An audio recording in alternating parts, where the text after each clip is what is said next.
insegurança, faz parte. O veterinário ele vem com isso de fábrica, com a insegurança, porque a faculdade não preparou isso dele. Então, ele vai para o mercado de trabalho sem os acessórios, que eu falo, necessários para o mercado de trabalho. Os acessórios são as coisas que a faculdade não ensina, que são habilidades essenciais, que vai fazer com que ele se conecte com pessoas, que ele saiba conversar com pessoas, que ele saiba vender um produto, que ele saiba precificar um produto, que ele saiba fazer uma oferta, que ele saiba fazer gestão do negócio, se organizar, que ele saiba captar clientes, que ele saiba fidelizar clientes. Essas coisas que a medicina veterinária não nos ensina, tá? Então, o que ela faz? Ela não ensina a gente se preparar para ter uma renda maior, para ganhar mais, mas sim ela foca muito na técnica, né? Vocês concordam comigo? Faz sentido isso? A faculdade, ela foca, ela prega muito isso. Claro, faz parte da graduação, faz parte da academia, do processo acadêmico, né? De falar muito da parte técnica. Então, ela te ensina a salvar vidas, cuidar dos animais, ela nos ensina muito isso, ela prega muito isso e ela zela muito por isso. Só que isso é um problema para nós, quando a gente cai para o mercado de trabalho. Porque a gente entra para o mercado de trabalho com muitas crenças. Crenças que vão limitar. Se elas fossem crenças que não atrapalhassem coisas, o medo, a insegurança, mas que a gente conseguisse ultrapassar, que a gente tivesse ferramentas para ultrapassar, beleza, mas a gente não tem essas ferramentas. A gente chega para o mercado de trabalho, a gente tem que buscar essas ferramentas para poder ultrapassar os obstáculos. Eu sei que muitos de vocês não estão conseguindo chegar nos 10 mil de faturamento, acha que tem alguma coisa de errado, alguma coisa assim, mas não enxergou ainda o obstáculo. E aí, quando eu trago os obstáculos, a gente precisa falar do elefante que está dentro da sala, da nossa sala dentro de casa, tem um elefante ali, a gente não está vendo. E eu preciso falar desse elefante. Esse elefante é o obstáculo, que muitas vezes o veterinário, ele tapa o olho para não enxergar, para não ter que lidar com aquele problema, que é uma barreira que precisa ser lidada. A gente precisa falar disso, para poder ultrapassar, para poder chegar aos 10 mil. Ela, além de ela não nos preparar para ganhar bem, né? A faculdade, estou falando, a faculdade, não só a faculdade, pós-graduação também é assim. E o VET, ele se ilude, né? Porque ele vai fazer uma pós-graduação depois, com o objetivo de resolver tudo isso, e ele cai nesse problema de novo, da academia, dos estudos, da pesquisa, e assim por diante, não da prática, né? E a faculdade, ela não ensinou o veterinário a se cuidar da saúde, cuidar de si mesmo, cuidar de ele se cuidar mesmo. Para o veterinário poder se cuidar, ele precisa do quê? Duas coisas principais: tempo e dinheiro. Ele precisa de liberdade de tempo. Ele precisa de independência financeira. Para ele poder se cuidar, ele precisa dessas duas coisas. E a técnica da faculdade, todas as técnicas, elas não nos ensinam a ter mais tempo e mais dinheiro. Tá? Elas ensinam a ser um veterinário bom, um veterinário ótimo, um veterinário top do mundo em técnica. Mas o melhor não supera o mais visto. Não adianta a gente ser o melhor do mundo, ir lá atender um cliente, resolver o problema dele e ficar esquecido lá. O meu cliente, ele não fala para ninguém, não conta para ninguém, não indica, e eu não falo para ninguém que eu faço serviço. Eu posso ser o melhor veterinário do mundo, mas se as pessoas não sabem que eu existo, não adianta, não tem porquê. Entende? Faz sentido isso? O melhor não supera o mais visto. Não adianta eu ser o melhor. Tá? Então, tem que ser visto. As pessoas têm que me enxergar, têm que me reconhecer como veterinário. E tem habilidades para a gente fazer. São ajustes. O veterinário, ele precisa, quando entra no mercado de trabalho, de ajustes finos. É o que a gente está fazendo aqui hoje, dando alguns ajustes para vocês. Ajustes finos que fazem com que vocês se posicionem melhor no mercado de trabalho, comecem a precificar, comecem a ter autoridade para ser reconhecido, ter posicionamento. Tudo isso, personal brand, a marca pessoal de vocês, isso tudo são habilidades que a gente vai desenvolvendo, são ajustes finos que a gente vai lapidando para melhorar o nosso faturamento cada vez mais quando chega no mercado de trabalho, tá? Tem várias crenças limitantes que o VET tem que vai impedir ele de chegar a ter uma renda de 10 mil reais por mês, trabalhando apenas 2 dias da semana, porque ele acha que é impossível o médico veterinário ganhar 10 mil trabalhando 2 dias da semana. Ele acha que é maluquice, que não existe como, não tem como o veterinário trabalhar. Por quê? Porque é uma crença limitante. Ele está no dia a dia, ele na correria, e ele acha que ele não consegue faturar os 10 mil porque o VET, todo veterinário é desvalorizado, porque a classe é desunida, porque ele não se especializou o suficiente, porque ele não tem experiência, porque ele está inseguro. E deixa eu te contar um segredo, VET. O O que vai fazer com que você enriqueça é a sua experiência, é o que você decide fazer agora. Não vai ser a sua experiência ou os seus títulos que vão fazer com que você enriqueça. Então, não adianta você se enfiar em pós-graduação, e fazer mais de pós-graduação, mais e mais e mais, porque não é os seus títulos de diplomas na parede ou a sua experiência. Eu preciso ter mais experiência, eu preciso estudar mais, eu preciso saber mais, eu preciso fazer, eu preciso ficar bom até fazer, né? O VET é assim, eu preciso antes estudar, eu vou ficar bom antes de fazer, não tem como. Eu preciso fazer até ficar bom. É o contrário. Eu sempre falo isso.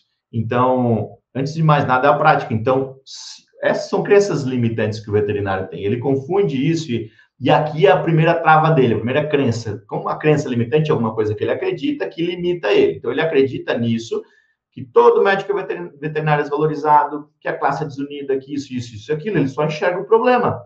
E aí ele acha que não, isso não é para mim. Eu sou veterinário também, então eu não consigo chegar aos 10 mil de faturamento, porque é assim e ponto final. Isso é uma muleta emocional, que a gente fala, uma muleta psicológica, uma muleta mental. O que é muleta mental? Eu me apoio nisso, nesse pensamento, de dizer que, todo veterinário é assim, então eu sou mais um, então tá tudo certo. Todo veterinário é desvalorizado, então eu sou mais um e tá tudo certo. Não tem nada de errado nisso. Entende? E ele usa isso como muleta, ele se apoia nisso.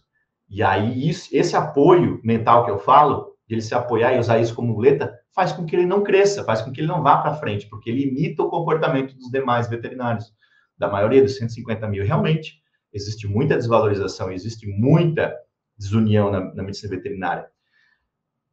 Mas não é isso. Por existir isso, não impede de o veterinário faturar 10K ou mais todo mês, trabalhando apenas 2 dias na semana, entende? Tem estratégias para isso, tem estratégias que a gente sai da maioria, sai da boiada, olha de longe e vai, se destaca, fazendo coisas diferentes, né? Não fazendo as mesmas coisas. Beleza? Eu achava essas coisas também lá no passado, que eu nunca ia chegar, nunca. Eu, assim, cara, era muito distante para mim, uma realidade muito distante. Quando eu falava de 10 mil, nossa senhora, era uma fortuna, 10 mil era um absurdo de dinheiro. Eu comecei ganhando, na época, meu primeiro salário foi 1.622, uma coisa assim, na carteira, né? Primeiro emprego, comecei com controle de qualidade, gerenciamento de processos dentro de uma indústria frigorífica, e lá era o meu primeiro salário. Na verdade, o meu primeiro salário mesmo, no estágio, né, que era estágio remunerado, era centavos, era, sei lá, 48 centavos que eu ganhava o almoço. O almoço custava isso na empresa, naquela época. Eu ganhava só o almoço, depois eu fui para 1.600. Para mim, 1.600 era muito dinheiro. Primeiro, quando você recebeu o primeiro pagamento, nossa, quanto dinheiro. Só que, e aí eu pensava nos 10 mil, quando alguém falava para mim, faturar 10 mil, meu Deus, era impossível, era inimaginável, era muito fora da realidade na época. Hoje, muitos de vocês também pensam assim, e por isso que é uma crença que limita vocês. Por achar que é impossível, por achar que não dá, por achar que todo mundo faturando 3 mil de média, 4, 5, de 1 a 3, muitos veterinários, tem que fazer plantão, noturno para complementar a renda, eu acho que é normal, porque a maioria está fazendo isso, e acha que é normal, entende? Não é normal, gente. Não é normal ganhar R$8 a hora por plantão noturno que te desgasta, que você não tem tempo para a família, que você desmarca happy hour. Muitos colegas agora estão no happy hour, se divertindo com os amigos, vida social, com a família, e outros estão fazendo plantão porque precisa complementar a renda, precisa pagar conta, né? É difícil mesmo. Então, vamos pensar, vamos parar para pensar. Vale a pena ganhar 8, 10 reais a hora fazendo plantão de noite, sem dormir, e aí estraga a saúde? Depois, lá na frente, parar para pensar daqui a alguns anos, como é que vai estar a sua saúde? Você dormindo mal, com a pressão dos clientes, a pressão dos tutores, porque o cachorro morreu, o cachorro está doente, e ele vem sempre à última hora. Emergência, né? Intensivismo no plantão. É muita pressão, muita.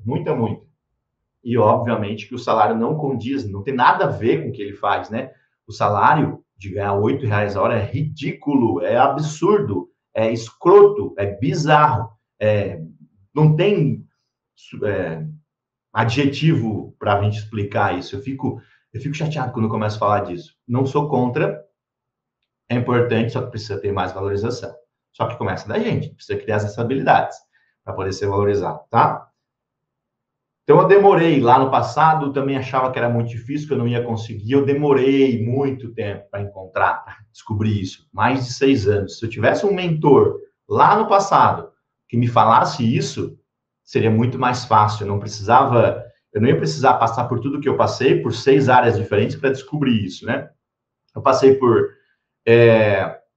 na medicina veterinária, quando eu comecei, como eu já falei, controle de qualidade, gerenciamento de processos, eu fui para a indústria, para a produção, o campo, trabalhei com produção de frango de corte, sanidade avícola, depois trabalhei com produção de leite, trabalhei na área comercial, PTV de laboratório de vacinas, biológicos, né, e de medicamentos, trabalhei responsabilidade técnica, desde quando eu me formei, sempre fazendo responsabilidade técnica também para complementar a renda, fazendo bico. Aí as responsabilidades técnicas de lojas agropecuárias, pet shops, incubatório, pintos de um dia, fazia RT, desde quando eu me formei até quando eu resolvi abandonar tudo, largar tudo, para que eu descobri isso, né, que eu estou fazendo hoje.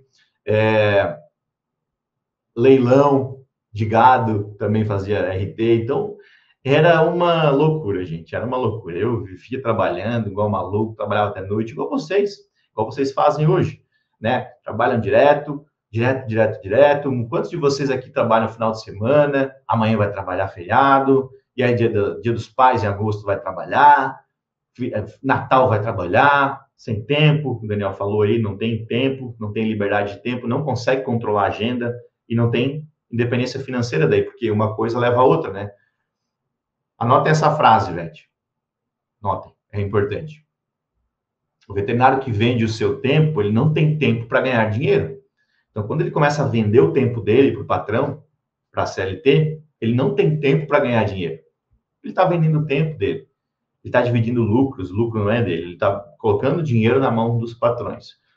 Fiz tudo isso porque não tive um mentor lá para me falar que não precisava de tudo isso, até chegar no ponto do basta, o momento do chega, que eu falei assim, meu Deus, eu não aguento mais, pegar o cabelo e fazer assim, estresse emocional, físico, cansaço, dores no corpo, dor na coluna, porque eu andava muito de carro, quando trabalhava na área comercial, tinha que viajar, ficava fora, briguei, a esposa brigou, a noiva, né, que hoje é esposa, aí, graças a Deus deu certo, mas ela pontapé na bunda, o relacionamento foi pro saco, porque não tinha como, era muito desgaste, era muito estresse, era muita pressão de todo mundo, pressão de tutor, de família, de tudo, dava tudo errado, né?